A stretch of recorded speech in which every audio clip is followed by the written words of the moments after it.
Mwahaha! You fools! You have fallen into my trap.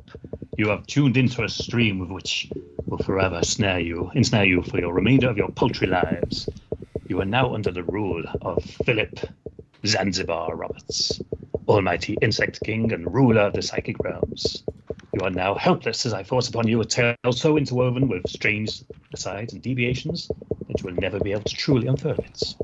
A story of such epic strangeness and idiocy that you will spend an eternity trying to deduce its true meaning. Watch as I peel away my flesh, revealing nothing but an insect carapace. I will engulf you in my malicious mandibles and devour your perplexion and sense of hopelessness whole, feeding me, giving me my true sustenance so that I can grow and flourish. I will cocoon myself in your confusion. My body will become a larva of your languishing, as to develop into a pupa of puzzlement, before finally blossoming into my final form, my one and truly only form, the glorious, almighty, butter sudden fly. And then my true domination of this earth can begin. Blah suddenly is a stream where we blah blah, scripts continuing an epic blah blah. Join and smash, subscribe, notification bell, whatever. Let's start the show. Yay! Phil, you weren't tapping all the way through that, were you, by chance? Tapping? No, I don't know, but I enjoyed the notifications popping up every 2 seconds. Sorry, that was lovely. Welcome. Is that going to be stage directions? What is the look like? We need to sort that out. Yeah, what is the tapping? I can't. I'm hands-free. What we're hearing? I can't hear anything though, so maybe it's my end. Still going? It's not me now. It seems to have gone. Put it away, someone. Was I masturbating? It's there. It's something like it's got to be something like a microphone, like wobbling on a. Is it me? Right, I'm wobbling my desk. Maybe it's me. I've I've got my window open. I don't know if there's anything like coming from out there. No, it's definitely like a mic. I think it's every time you Phil. If you talk now, I'm pretty sure it'll happen again. Yeah. How's that? No, that's fine. No. It was like we stopped. It's great content. Yeah, 100%. This is what they come here for. I'll turn this into a short. 100%. Welcome. Thank you, Phil. You read that excellently, buddy. I'm sorry for the notifications. Oh, sorry. I now have to go. 2 seconds. I'm sorry. Should we start again? It's live. I'm not reading that again, though. Yeah, I don't know if it's my desk. Maybe is a bit loose. I don't know. It's all good. Yeah, that was it then. Whatever you did then, that was it. Yeah, it's not particularly unstable though. It's weird. Maybe my mic's a bit. Adjust my tripod thingamabob. For all you tuning in right now. Yeah. Turning away in their droves. Oh, the cable's a bit loose. Maybe it's that. Glad I didn't tweet it to 100,000 people in Africa. Me too. I'd be loving the beat. Ooh. That'd be embarrassing. I forgot If about anything. Oh, Phil, that's a shame. I forgot I had ordered food. I'll go. Should we start again? I forgot which group we're in. It's nearly 9 o'clock and I've got 34 pages to get through, Iolo Roberts. All right. Calm down. All right, we'll be all right. Professional streamers. So this is all getting trimmed. We've got the tools to cut all this for the video, yeah? We have the tools. Yeah. If we all be quiet. Edit quiet. There. Yeah. Welcome. Yeah, so we should probably explain why we're here, even though we do it every week. But I mean, the evil world ender was kind of pretty he was pretty sufficient. Yeah, he was tapping away. The tap dancing evil world ender. He's a sprawling story that we each write in turn and read it blind. And this week is episode 13. Yeah, so, we've had a reset at episode 10, and then we've sort of followed the loose. We did. We thought we had, and the people people. it that way. Well, I'm sorry if I liked some of our old characters. I mean, Specifically your old character. Wow. So we had a very a new creation story, prodded along by a narrator who lasted an episode. Well, no, I mean, Phil, don't get defensive. I'm just teasing. The narrator tour could still be out there, though. Narrator, yeah, exactly. 100%. It's all there to be played with. Use your imagination. And the Debonair has now usurped, essentially, like the mega god. The Debonair has usurped the mega god. Egyptian deities exist, but the Debonair, I think, is like the god superior now. And, it's like rock, paper, scissors, Debonair, isn't it? It's kind of 100%, yeah. And that's where we left it. I think we the last time we were with the story, we were in a museum, having just revealed that the narrator was in the British Museum, and we got to see Ellie again, which was nice. Good. Ellie. Who was one of Adam's original characters, played by Burge, who, well, as we seem to remember at the time, she had like she had various abilities, but the main thing seemed to be some sort of spiritual world connection where she could talk to ghosts and maybe command ghosts. Right? Yes. Derek Okora's niece as well. Derek Okora's niece, key character detail. Is it the Ellie from one dimension or the other dimension? We've yet to know. Hopefully, just fucking one dimension, and we'll just get rid of the other whichever dimension. Ellie got dusted by the explosion at the end of episode 10. I think everyone did though. But doesn't matter. Ignore it. Prime Ellie. Prime Ellie, yeah. Prime Ellie, yeah. And that's where we left it. It was all very mysterious, and now Luke is picking it up. How did you find the writing of it, Luke? Oh, it was such an enjoyable process. He's went, ding! Such an enjoyable process. It was such an enjoyable process.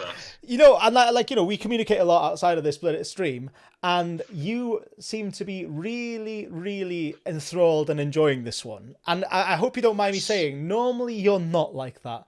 Normally you find it a bit frustrating and like a bit you find it a bit of a chore. Yeah, but...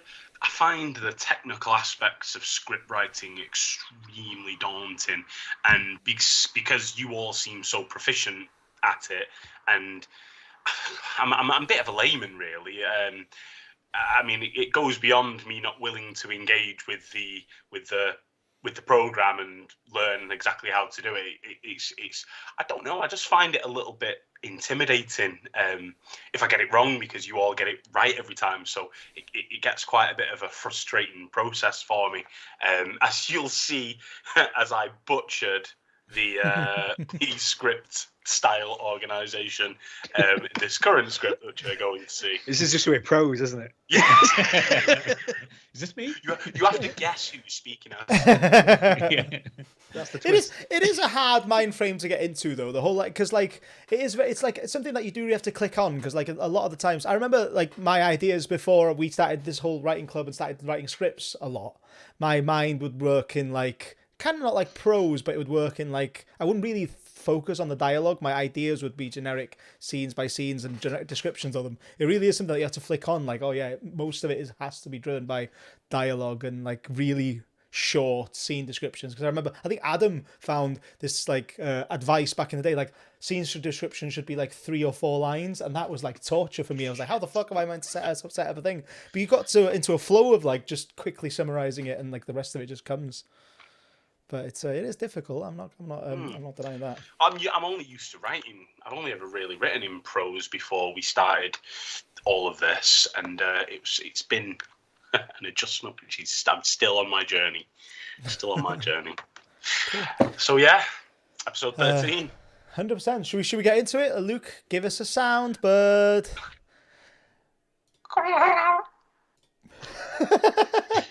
Excellent sound as ever, buddy. I stopped asking people who wants to do sounds now, because it's always Luke that does the sounds. He always steps up to the plate. And he does. He delivers. And episode 13 is Boldly Goings by Luke Williams. Are you going to carry on, bud? Yes, but suddenly episode 13, Boldly Goings. Last time on But Suddenly. Interior, British Museum, day 2033. A school group is on tour of the Egyptian exhibition of the British Museum. There are hundreds of busts, artefacts and relics collected from the era. Many of them depict the debonair, There's a recreation of a tomb with a closed sarcophagus. A student walks up to it, curious. Who was this then? This was believed to be the famous dissident narrator, who was dispelled for heresy. Nasty piece of work by all evidence. And he's just kept in there? Cool. On Saturday. The group continue with their tour, moving from room to room. They enter a large chamber. There's a 25-foot gold statue of the debonair, forming the centerpiece of the exhibition. Smooth. Seamless. That's great. It's my words, damn it. Pharaoh Debonair had the statue created of himself to honour his vast achievements.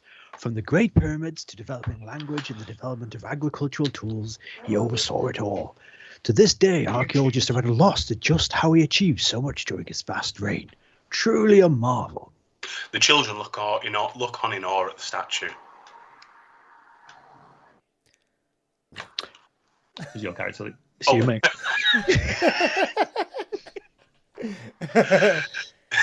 Is it true the ghost of the debonair is still around to this day? I heard they never found the body. The museum curator, of course.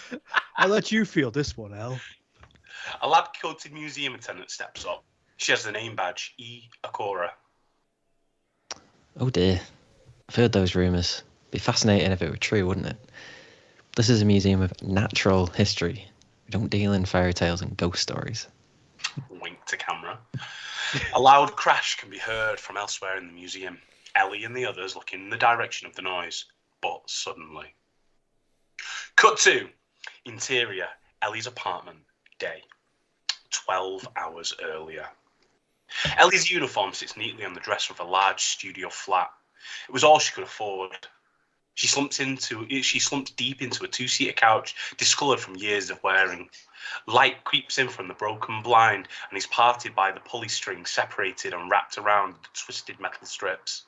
All the other windows are blacked out by cardboard with messy laid duct tape denoting a rush job. Winston, here boy. The pattering of heavy feet followed by hydraulic whirring can be heard from behind Ellie in the kitchen area. Winston, baby doll, mummy's home. Come give me a cuddle. A low digital growl reverberates in the apartment. Ellie stands and walks over to the kitchen where she sees her massive robotic dog, WNSTN Winston Court, emblazoned across what would be his tummy. The dog is laid on his back with his head tilted further back still. A cable, which he can clearly control, protrudes from his mouth at length and is connected to a small router. Anything today, boy? The dog disconnects and with a mighty scraping roll rises to its feet. Its top line stands at around 5 feet, nearly the height of Ellie herself, and its head easily another 1.5 feet. Ellie hates how tall he is, worse when he stands on his hind legs, but she's only seen that once in defense mode. He barks a computed bark and trots surprisingly quietly towards the couch and lays down parallel to the seats. Ellie sits, pats his head, clears her throat and says, Have you been a good girl today? Like a secret door, his parts whir and fold and a screen rises from his body and an angled keyboard below it. The screen bops to life and writing appears, followed by a computerized voice. Go for it, buddy. Good afternoon, Mr. Cora. Status report 3677. There has been no news, formal or otherwise, of any activity pertaining to your compatriots. The entity or the debonair and the sensors have picked up no activity. Just to be different then. I'd have expected him to show by now. Or at least one of the others. You sure there's nothing from Ted? Even Zeep? I'm afraid no. Last contact with the Ted. March 16, 1833, TX. Last contact with the Zeep. October 18, 2014. Location undetermined. No new transmissions. Maybe I am alone then. I hope they're safe. Along with everyone else. Ellie sighs and Winston doesn't reply. He's been with Ellie for nearly 200 years, since a timeless body was dropped in 1822 and periodically hunted by Thatchbot, like she has been every year, always around Christmas, surprisingly. Winston, I'm bored. Turn on the TV. Winston turns sharply and with precision blinks at the flat screen, which turns on. Fade to. On the last episode of Deep Voyager, our intrepid crew has managed to escape the gold mines of Quintosh 5 unscathed, but not before Captain Porter extracted his just rewards from the Grumbeck people. Just as we were about to warp home, the ship was attacked by an unknown assailant. This week on Deep Voyager, see the awesome conclusion to this scintillating story. The capitalized words fade in and out of the screen. Cut to interior, Starship Bridge, space, daytime. So Space, excited. So space excited. daytime is ace. I love space daytime. Sirens wail, echoing through the heavily populated bridge of the Galaxy-class cruiser, the Axial Tilt. Brightly they contrast against the dark hue of warning lights. A dazzling display of sparks bursts forth from one of the navigation stations surrounding the command chair. Status report. Shields are holding at 9/10 capacity, sir. Last. You know I hate those odd numbers. A tall, elephant-like humanoid stands behind the seated captain, wearing a bright gold and orange uniform. He speaks calmly. Sir, if I may, the Krubbalorks are usually a peaceful people. Surely there must have been a misunderstanding. A break in protocol, perhaps? Perfect. Captain Porter looks up in disgust. What are you insinuating, officer? Almost all the crew on deck either roll their eyes or look sheepishly towards the floor. That's because I'm the captain. I had something to do with it. Sir, permission to speak freely? Denied, officer. You're just jealous of my full-bodied chest hair. The captain zips down a portion of his golden uniform to reveal a thick mat of chest hair. A zapping noise resonates from the ship's exterior and the hull trembles under fire. Ensign, raise the Quambahumium Gorgonarth. I want to know how many there are. Sir, right away, sir. Perfect. The man runs to what appears to be his station, filled with blinking lights, switches and a screen that shows a radar-like disc expanding, and on the screen many dots blink red and quickly gather around the source. He flips a switch and watches the screen with immense focus. Sir, we could outrun them, make our way back to Sun Squadron headquarters on Rangosh 5. No, I won't have it. Commander, turn off the Quandaran calculators. You know. He points to the chief engineering officer. Oh, that's not his name anymore.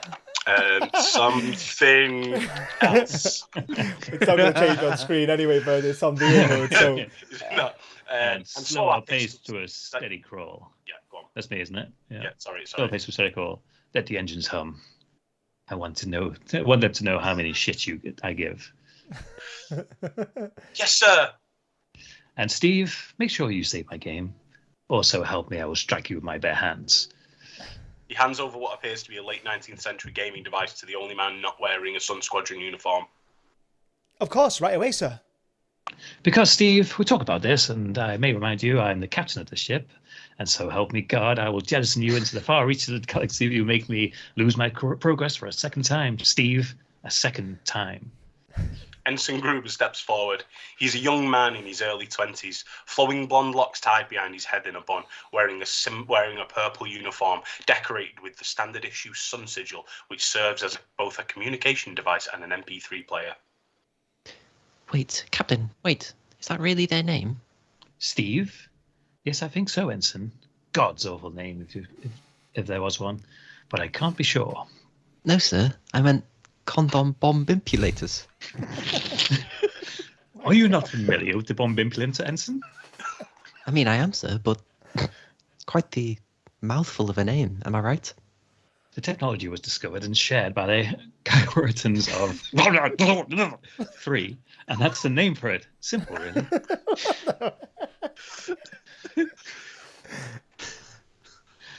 Sorry, it's sirens.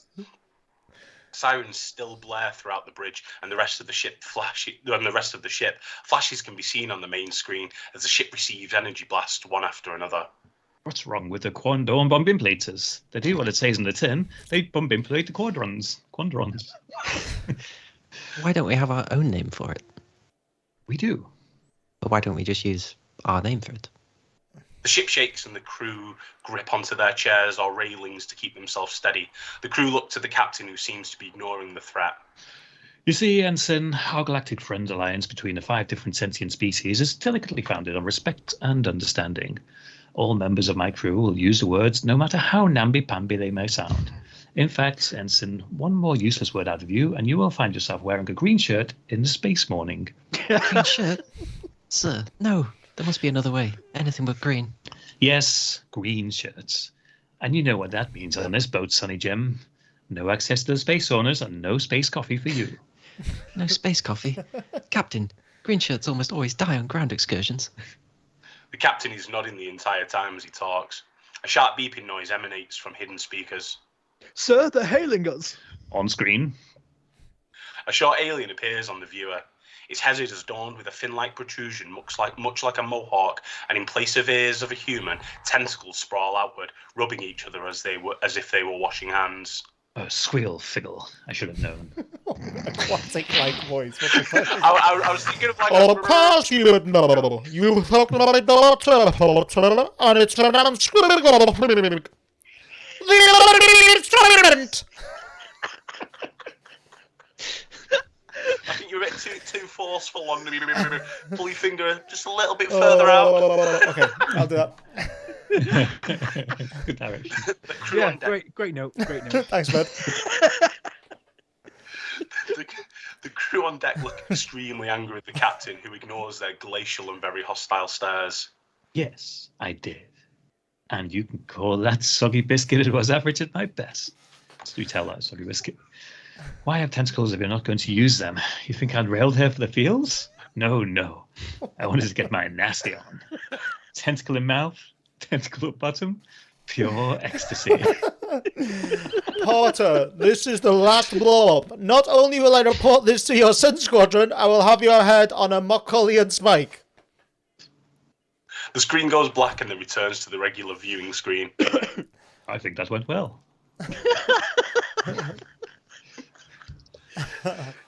Show me something.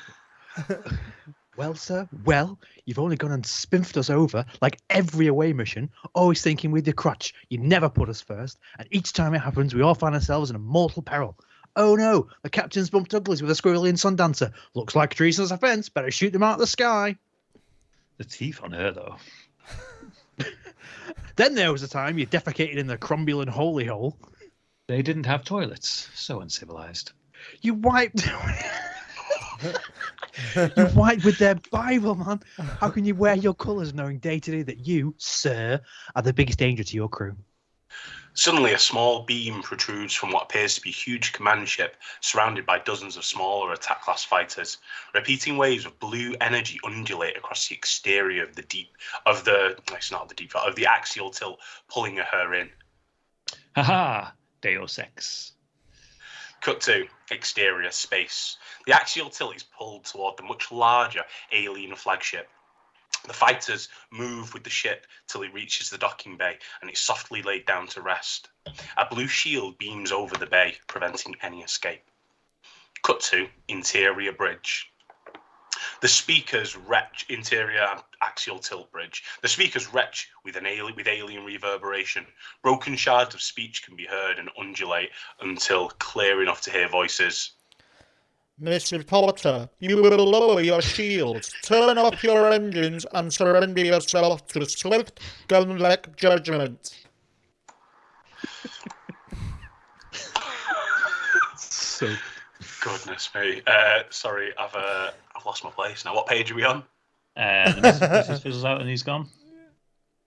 Page Pardon? 16, I think. Page 16, perfect. Right at the bottom. The message fizzles out and he's gone. No, I definitely won't be doing that. Is that supposed to be okay? Right? Send them a message. what do you want it to say, sir? Tough one. You know what? Tell him that slippery widget. He can suck my Flamordian clasps.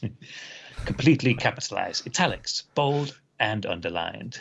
Oh, and do that thing with the line through it. A pulse of energy is felt throughout the ship. All lights and screens momentarily turn off before auxiliary power kicks in. Well, shit. There goes our advantage. The lasers too. No, that's Scottish. I'm going to go with it. I'm just going to go with the lasers too. We'll only have handheld weapons to defend ourselves when the time comes. Double shits. At least they won't be able to board us, right? No, sir. That's you. Even if the tilt was floating dead in space, the composition of the hull would stop anyone transporting in without composition coding. Excellent. Shit, Griggy, where have you been? Know what? Never mind. The crew will be at least safe then while we have a few trickier adventures. Gantor, you know these gumbacks. What are we up against? A giant gumbeck turns from a screen closest to the elevator. He stands nearly 2 feet above the other crew members. His tentacles are massive. Another one? There's a theme. They're my own people. How can you expect me to turn on my own people? Quite right, chap. What if I say there's a promotion in it for you? Stripe on your bluesies? The whole room pauses. Oh, Jesus Christ. Stripe, you say? We contact people are originally a sweet-dwelling people. We live deep in the tubular stripes, a notoriously difficult stretch of water. And while we are able to raise an oxygenated atmosphere, we must still utilize our gills at any given opportunity, lest they dry. Gills, got it. Okay, team, assemble. That's wild. Such a long. Like, I assume your lips just pretty a dry at this fucking point. paragraph. Jeez, my finger is so wet. Cut to interior and exterior docking bay. Captain Porter, First Officer Boro, Chief Medical Officer Gantor, Chief Security Officer Ivor, Chief Communications Officer Wright, Chief Engineering Officer Grigorovich, and Ensign Gruber, now wearing a green shirt, teleport into the docking bay of the Grubeck flagship. The walls are damp from humidity, and lines of empty docking apparatus line the walls of the bay, with only 2 ships still stationary, where all others are empty. There is no personnel in the bay, and a radar-like ping echoes throughout. Captain, what's the plan? The crew hide themselves behind some storage crates, well out of sight. Ask Burrow, the boring twat. I'm here for some gill slapping. Thank you, sir.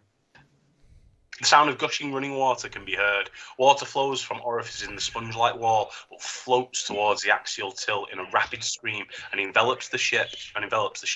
The crew watch as an enormous sphere of water raises and engulfs the entirety of the ship, stops, then makes what appears to be a water tunnel from a large set of metal doors to the sphere. Right.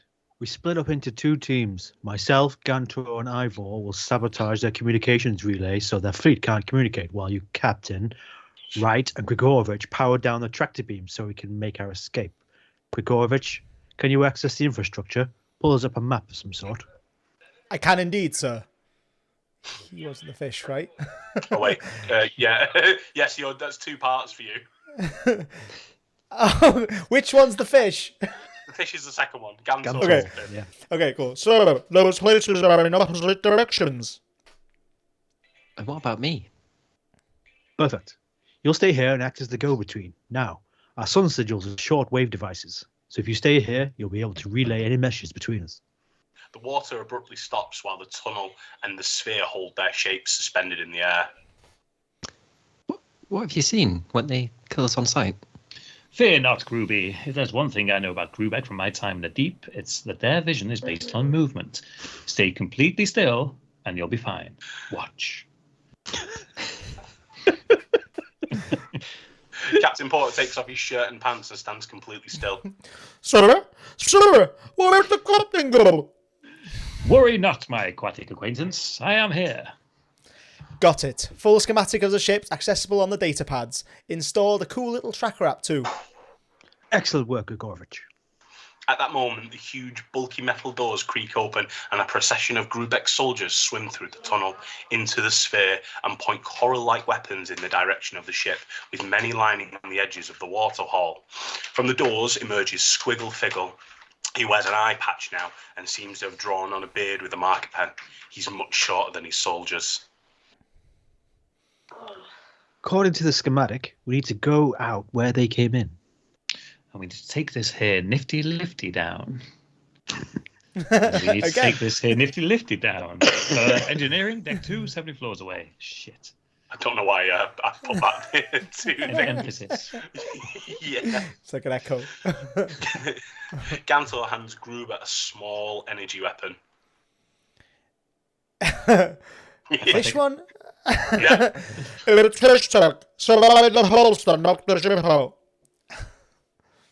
what am I supposed to do with this? I've never killed anything in my life.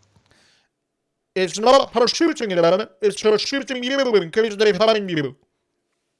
Gruber looks aghast at the mere suggestion. He looks down at his newly embroidered green shirt and gulps deeply. Seems we're ready. Come, ladies, let's smack some girls. At this, the two groups split up. Boro's group slips behind where the soldiers came from, while Captain Porter's group step into a glass elevator and head down. Gruber, anxious and breathless, positions himself flat on top of the crates as to see the general length of the docking bay. Cut to interior glass elevator. The large glass lift moves down at an incredible velocity. However, it soon begins to slow and rings with another radar-like blip.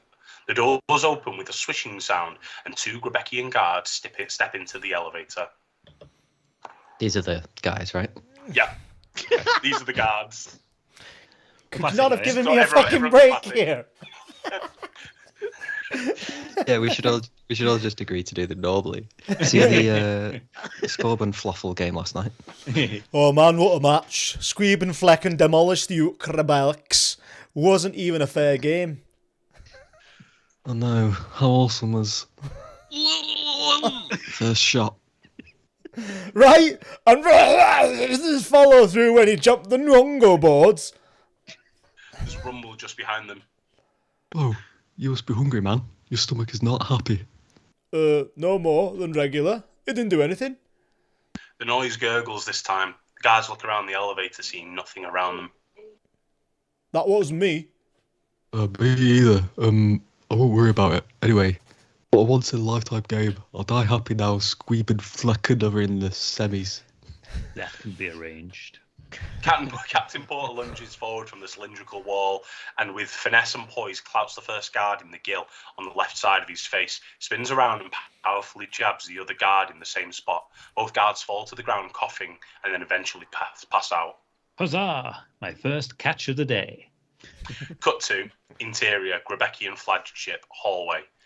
Boro, Gantor and Evo are all pressed up against spongy walls of a long hallway with many doors protruding on each side. Guards occasionally walk down the middle and they edge a few feet along the walls between patrols. So imagine like they're stuck up against the walls now, just like shimmying along. They finally make it to a door at the end. Boro presses the button to open the door, but nothing happens. Oh no, it's not happening. What now? That's not your fault, sir. These mechanisms are designed... I Do know. the British voice. Not your fault, sir. These mechanisms are designed for Grebekian tentacle, not human hands. I'm not even sure if it's interpretable, though. I'm getting it. Okay, cool. It's there on anyway. You can screen. read it. Our one viewer can read it. It's fine. Gantor, it's me. Gantor wraps his writhing tentacled fingers around the button and squeezes gently. The doors flash open, revealing three Grebekian soldiers standing around a huge machine. Many screens with dials and measuring instruments can be seen among a myriad of gently flickering lights. They turn around to see all three men stood perfectly still in the doorway. We can see you, you know. Hands, tentacles, and all other appendages where we can see them. What's that? Cut to interior docking bay. Gruber is lay on the storage crates, humming to himself and using his hands as binoculars. In the distance, the Grebekian soldiers have not moved from the ship, in the orb of water surrounding it. Make way! Make way! A huge gun-like mechanism is being wheeled from another set of large hangar-like doors. Gruber shifts to get a better look, but as he does, he tumbles over the edge and hits the ground with an audible thud. Quickly, Scarpa's back round behind the crates. Clarence, see what that was. I refuse to let anybody to our ship. Gruber reaches for his communicator. Commander Borrow, are you there? Nothing. Commander Borrow, I repeat, Commander Borrow, are you there? I think I'm in trouble. He fumbles with the communicator and twists a small dial. Captain, are you there? Roger Dodger? Is all well, Ensign? No, sir. I seem to have alerted them to my presence. Once more, they've wheeled in some sort of giant gun. Over the communicator, a small scuffle can be heard. Gruber, are you there? Tell me quickly, this machine, does it have cylinders surrounding the neck of a barrel? Yes, all the way round. Are they smooth on both ends? I think so. Officer Grigorovich, how dare you strike a superior officer? More enraged, Philly. Officer Grigorovich, how dare you strike a superior officer? Gruber, listen, you're going to have to sabotage that machine. No, you listen. That hurt my face.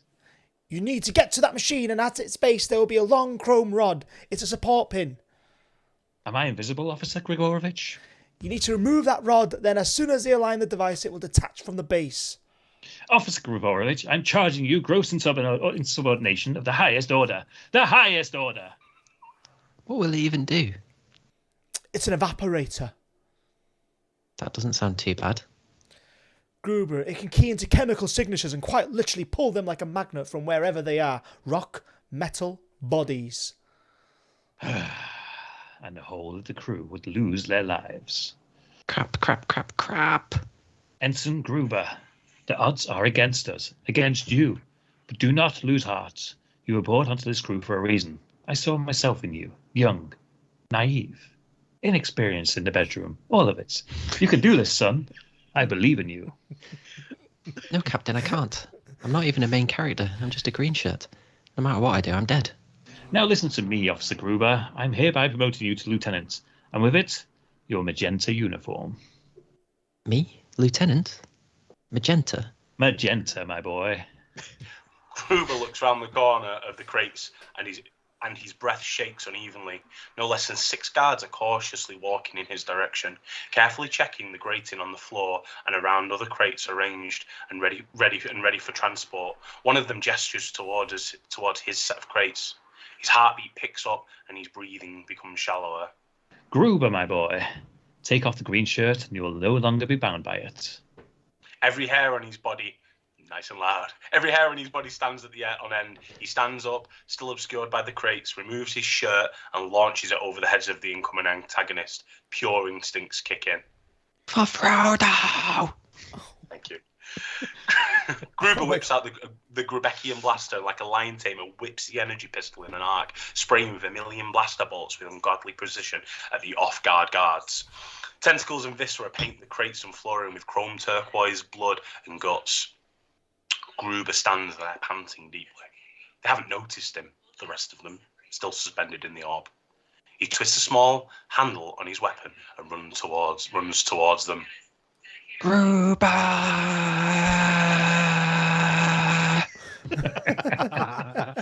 Impressive. Cut to interior, Ellie's apartment, late afternoon. Winston, what is this shit? I was watching that. I'm sorry to disturb your recreation, Miss Akora, but video footage and the sensors placed at the museum have confirmed your theory. The entity awakens. Ellie darts to the dresser and dons her uniform. Miss Akora, do not forget the artifact. The artifact? Do you really think I'll need it? Affirmative. Ellie pulls out of her apartment in her mauve Cadillac Cimarron, which shrieks as she turns out of the driveway. I've just got to point out that I forgot that you wrote British Museum. I completely glanced over it. That's a very shit American car. Cool. She pulls up at the museum and runs through the staff entrance at the back. Cut to interior, museum storage, early evening. Ellie clicks a small metal disc with a dim red light at the centre. A small green holographic screen pops up with various numerical digits, gradually increasing in number. 17.5 already. Fuck, this isn't good. Ellie turns heel to go and check another sensor when she bumps into the head curator, speaking to a child. Is it true the ghost of the Debonair is still around to this day? I heard they never found the body. The museum curator chuckles. I'll let you field this one, Al. Oh dear. I've heard those rumours. It'd be fascinating if it were true, wouldn't it? But this is a museum of natural history. We don't deal in fairy tales and ghost stories.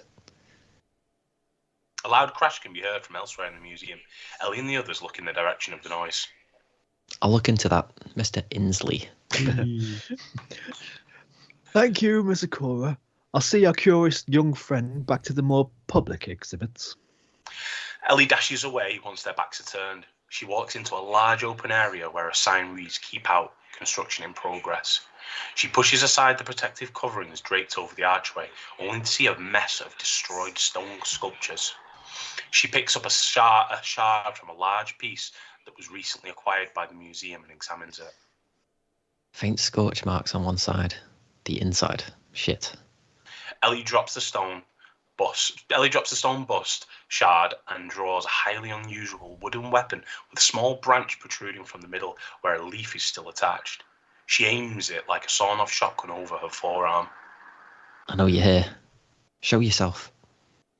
An eerie ringing pulsates in Ellie's head. Oh, sorry, that's supposed to say Phil. Is that fair? Okay, cool. I wasn't sure it was because Burgess never got it. How dare you! Well, it's Deb narrator though, so it could be Burgess one. Cool. Burgess is busy in the scene, so I'll happily take this one. How jovial our meeting is at last, my dear. Ellie backs up and falls in shock, but suddenly. Nice. Okay, there's more. Oh, is there more? Oh no, this was something. Just like I didn't realize that was something else I was messing around with. It gets a little blue. All right, we're reading it. This is a post credit. So this is like this thing, is it? This is the Post credit scene. Oh my gosh. Really? Okay. Yeah.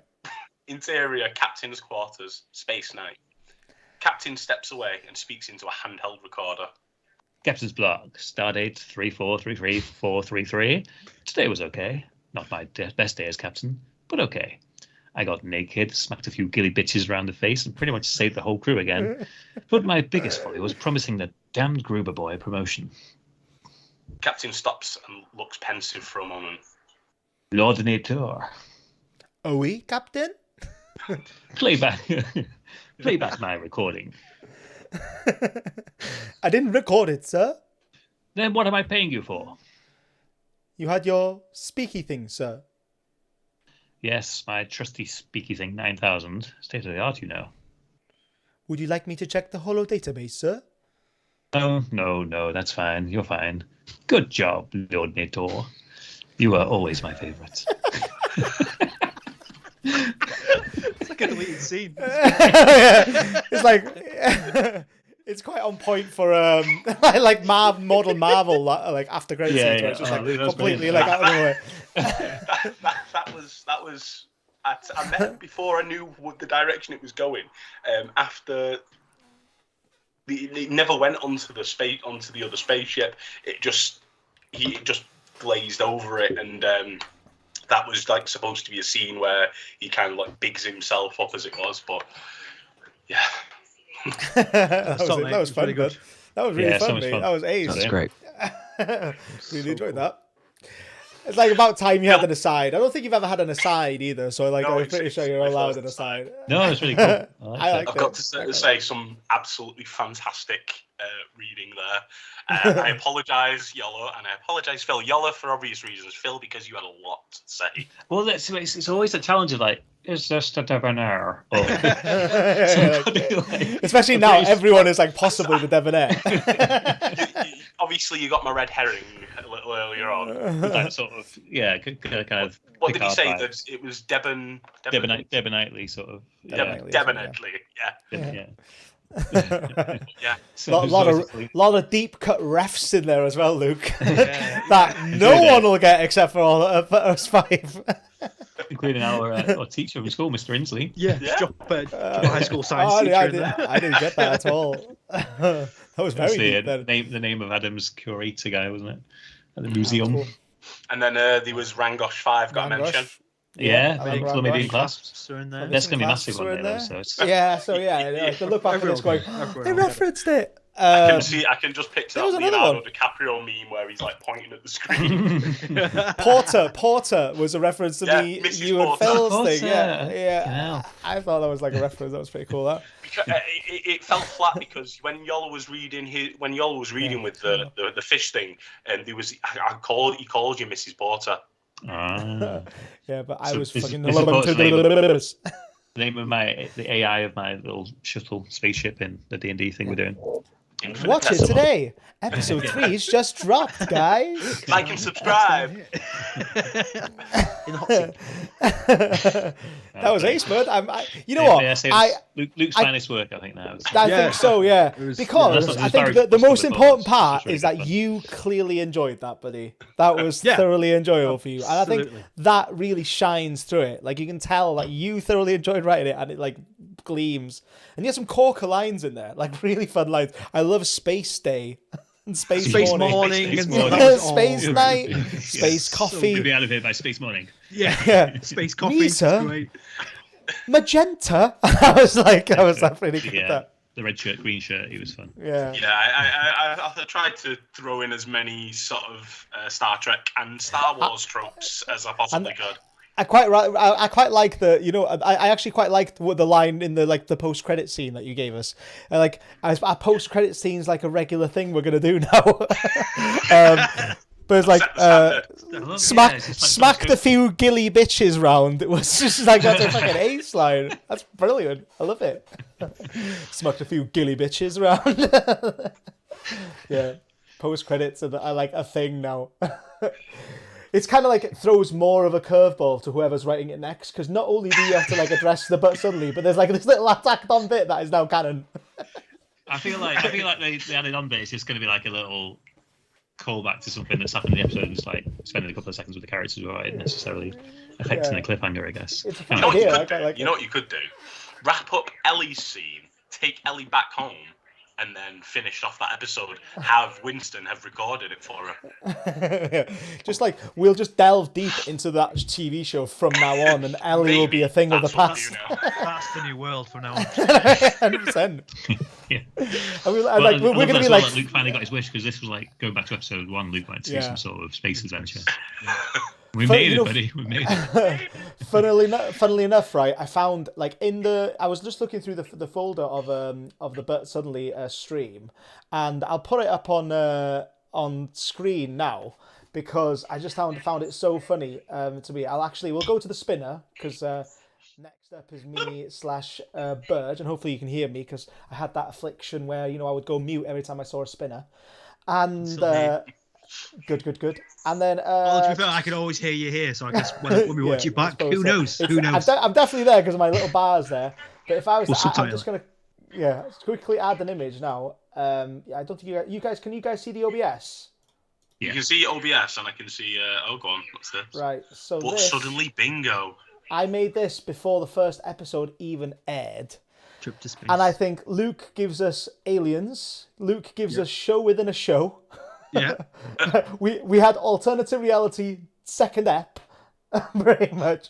Character death, we've had like a million of them.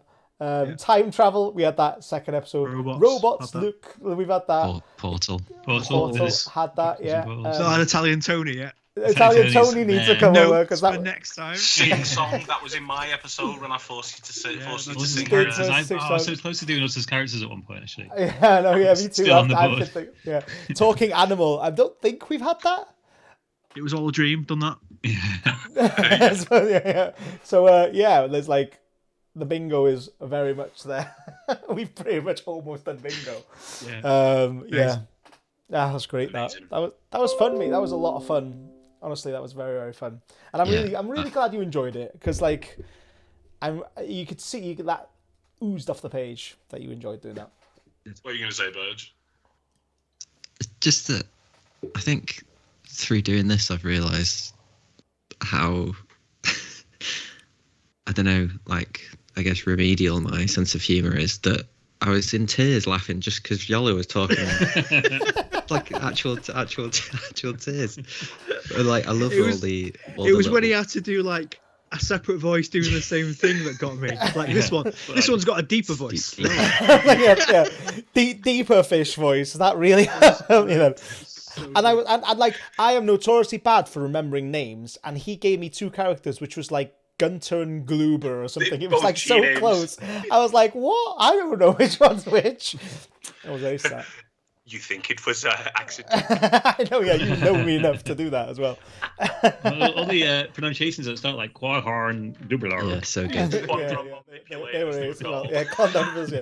Bombing in a pillow. That was fun. We're not spin. Not spun yet.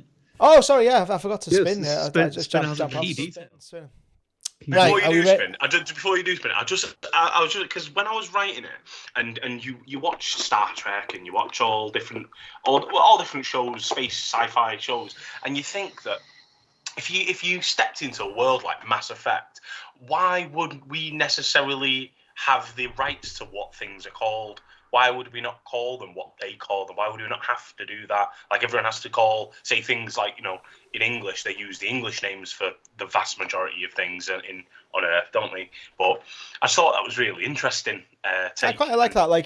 But essentially we use like the word like poisson or baguette or something. That's a French word. I kind of like the idea that like it's an alien word and it's like they made it first, so we invented it. What made me speak is what inspired me was I've heard you do it plenty of times, but you were at work and I think you were talking to your dad and you're speaking in fluent pure Welsh, and then you just intersperse with these English words that you don't have words for, or it's easier to say them in English.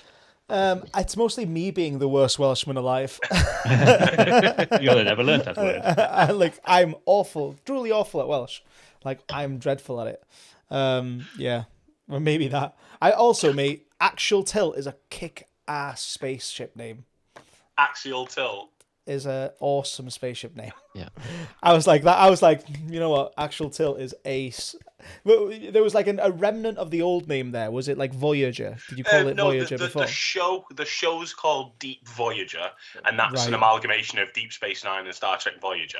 That's so we had Deep Voyager, and it sounds kind of like sexual, which is kind of appropriate. Deep Voyager sounds kind of going for. Yeah, I quite like that. There's definitely a porn that's called Deep Voyager. Yeah, that was ace, mate. I enjoyed it. Anyway, we're teasing this spinner. It's right there, and we can't not spin it. So I'm just going to spin. I know. Spinning now.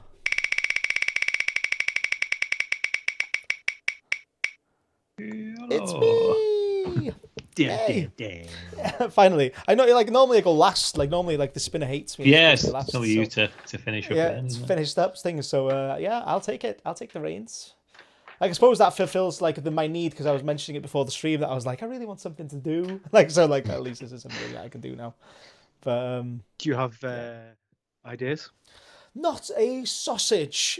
Really, really not a sausage. I had like 1,000,001 ideas after yours. I had 1,000,001 ideas after Phil's, but now I'm like I could like take the like Ellie route further, but I'm like, but then there's a TV show just sitting there.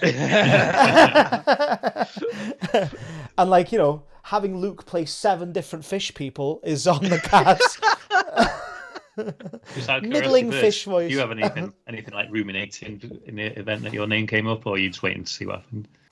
No, I'm just gonna just wait and see. Yeah, I think one thing we've not done is like kind of a D&D fantasy sort of thing.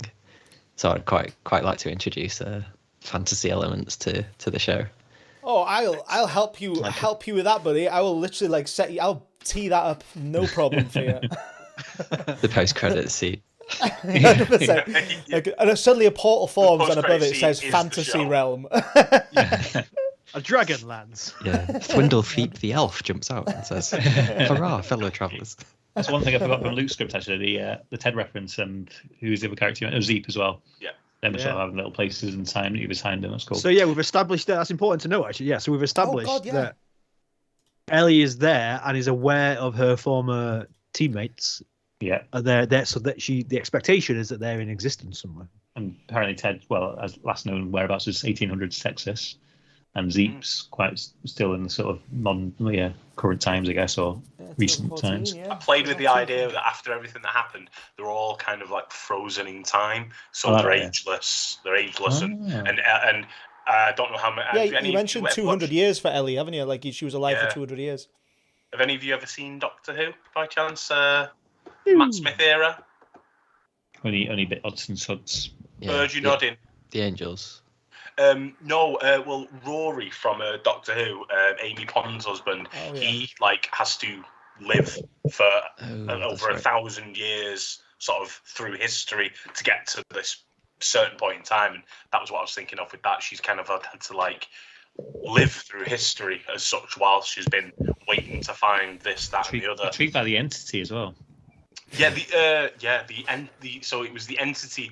By the entity, I was referring to the narrator. The narrator, and the debonair. Obviously, they were separate. And then we've got the debonair narrator at the end.